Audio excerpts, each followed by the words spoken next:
Banheiro pequeno, será que dá para fazer um lavatório bacana? Dá para colocar ali extensão sobre o vaso? Dá para colocar prateleira e moldura de espelho?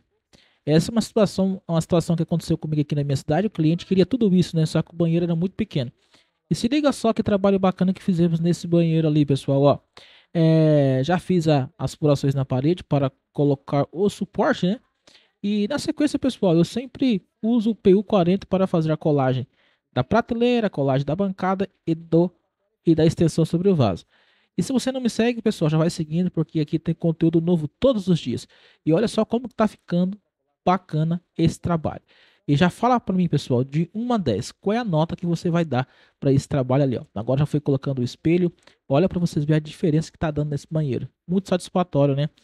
Quando coloca o espelho. E assim que fica, pessoal. Fala para mim, vocês gostaram do resultado? Deixe sua nota aí nos comentários. Curte, comente, compartilhe, valeu e tamo junto.